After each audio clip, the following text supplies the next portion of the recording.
అందరికీ నమస్కారం, welcome to our channel. Technology విపరీతంగా పెరిగిపోయిన రోజులు ఇవి. సో ఇట్లాంటి సమయంలో తప్పుడు ప్రచారాలని, లేదంటే తప్పుడు ఆరోపణలు అని, లేదంటే మేము శుద్ధపూసలమని, మేము అమాయకులమని, ఇట్లాంటి నంగనాచి తుంగబుర్ర కబుర్లు చెబితే జనాలు నమ్మేవాళ్ళు ఉంటారేమో, కానీ మనము ఇట్లాంటి తుంగబుర్ర కబుర్లు చెబితే లేదమ్మా నువ్వు చెప్పిందంతా తప్పుడు మాటలు, ఇదిగో ప్రూఫ్స్ అని టెక్నాలజీని ఉపయోగించి ప్రూఫ్లు చూపించేటటువంటి కాలం ఇది. ఇట్లాంటి కాలంలో మనము జనాల్ని ఎన్నాళ్ళని మభ్యపెట్టగలుగుతాం?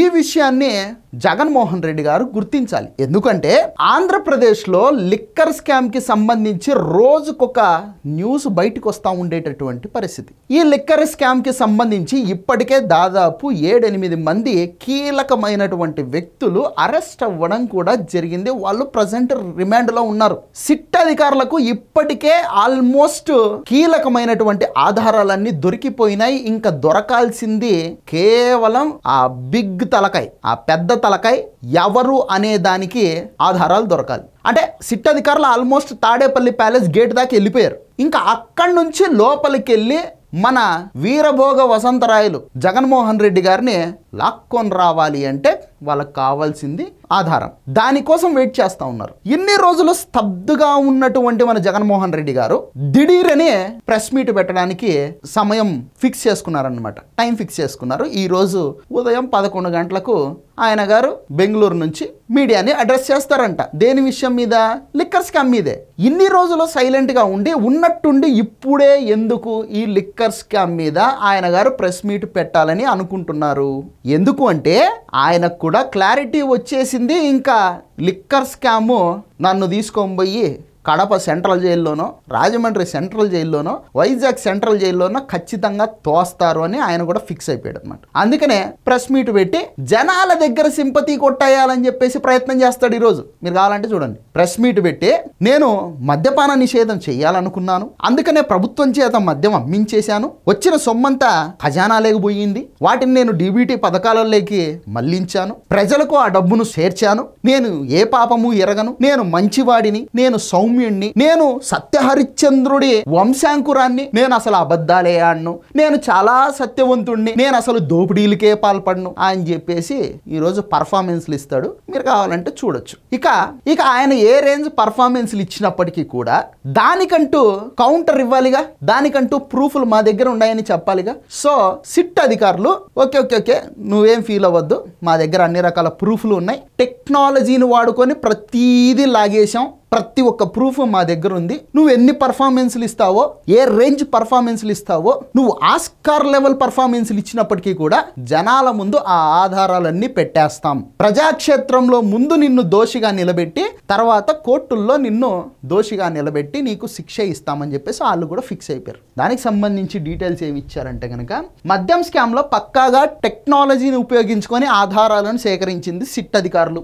ఆర్డర్ మెయిల్స్ నుంచి కలెక్షన్ కాల్స్ దాకా, అంటే ఈ డిస్టిలరీలకు వీళ్ళు ఆర్డర్స్ పంపిస్తారు కదా త్రూ మెయిల్ అనమాట, ఈమెయిల్ ఐడి, ఆ మెయిల్స్ దగ్గర నుంచి మొదలుపెట్టి ఆ డిస్టిలరీల నుంచి వీళ్ళు నెల 60 కోట్ల రూపాయలు కలెక్షన్ చేశారు కదా, దానికి సంబంధించినటువంటి డీటెయిల్స్ దాకా ప్రతిదీ త్రూ టెక్నాలజీ ద్వారా మేము ఆధారాలని సేకరించి పెట్టాము అని చెప్పేసి సిట్ అధికారులు చెప్పారనమాట. టెక్నాలజీ అంటే గుర్తొచ్చింది మీకు అందరికీ. నేను ఒకసారి బాబాయ్ గారి మర్డర్ని గుర్తు చేస్తా. ముందు గుండెపోటుతో చచ్చిపోయాడు వివేకం సారు అన్నారు. తర్వాత సునీతారెడ్డి గారు పోస్ట్ మార్టంకి పట్టుబడితే లేదు వివేకం సార్ని ఎవరో మర్డర్ చేసేసారు అని చెప్పేసి అన్నారు. ఆ తర్వాత సిబిఐ చేతికి ఆ కేసు పోయిన తర్వాత ఇంకా పర్ఫార్మెన్స్లు మొదలు పెట్టారన్నమాట. ఏం మొదలు పెట్టారంటే, ఇదిగో బీటెక్ రవి, ఆదినారాయణ రెడ్డి, ఈ తెలుగుదేశం పార్టీ నాయకులంతా మా వివేకం సార్ని చంపేశారు అని చెప్పేసి పర్ఫార్మెన్స్ చేశారు. జగన్మోహన్ రెడ్డి గారు శవం ఇంట్లో ఉండంగానే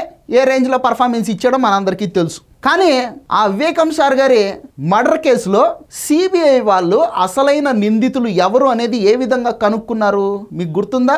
గూగుల్ టేక్అవుట్. ఏదైతే గూగుల్ టేక్అవుట్. మనందరము ఆండ్రాయిడ్ ఫోన్స్ వాడుతున్నాం, ఐఫోన్స్ కూడా వాడుతున్నాం. ఐఫోన్లోనైనా ఆండ్రాయిడ్ ఫోన్లోనైనా మనము ఈమెయిల్ ఐడిని లాగిన్ చేస్తాం. లాగిన్ చేసినప్పుడు మన కదలికలు మొత్తం అంతా ఆ మొబైల్ ఫోన్లలో రికార్డ్ అవుతుంది. మనం అనుకోవచ్చు మనం చాలా తెలివైన వాళ్ళము, మనం లొకేషన్ ఆఫ్ చేసుకుంటాము కాబట్టి ఎవరికి తెలియదని మనకు అనుకోవచ్చు. కానీ టెక్నాలజీ నిన్ను ఆల్వేస్ చూస్తూ ఉంటుందన్నమాట.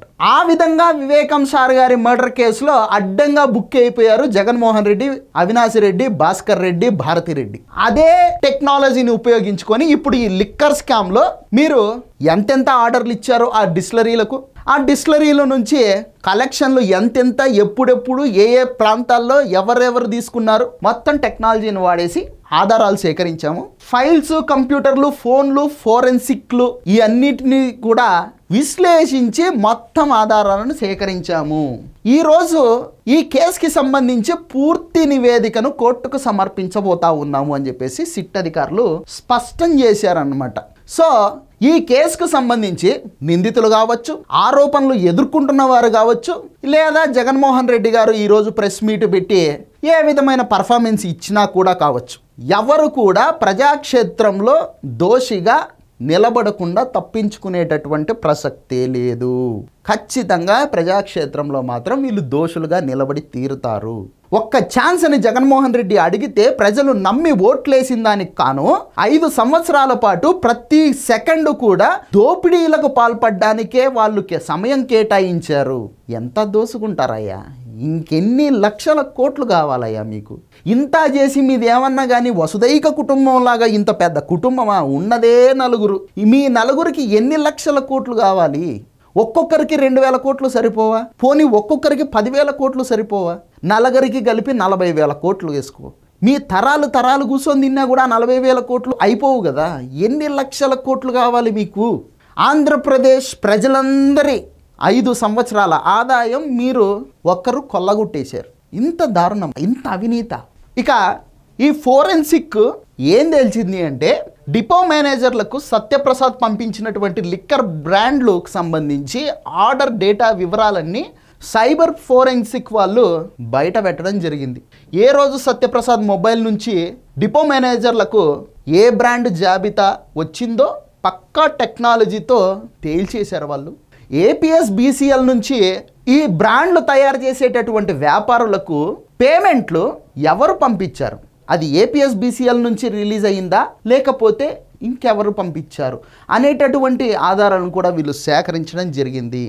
అలాగే ఈ లిక్కర్ స్కామ్కి సంబంధించి A1గా ఉన్నటువంటి రాజ్ కసిరెడ్డి ఆయన గ్యాంగ్ సభ్యులు ఏ సమయాల్లో ఎవరెవరితో ఫోన్లు మాట్లాడారు, ఈ లిక్కర్ స్కామ్కి సంబంధించి ఎవరెవరితో వాళ్ళు సంబంధ బాంధవ్యాలన్నీ నెరిపారు, ఎప్పుడెప్పుడు ఎక్కడెక్కడ ఎంతెంత కలెక్షన్ చేశారు, వీటన్నిటికీ సంబంధించి కంప్లీట్ డీటెయిల్స్ అనేది సిట్ అధికారులు రాబట్టడం జరిగింది. సో జగన్మోహన్ రెడ్డి గారు మీరు ఈరోజు ఎంత పర్ఫార్మెన్స్ ఇచ్చినప్పటికీ కూడా తప్పించుకోలేరు.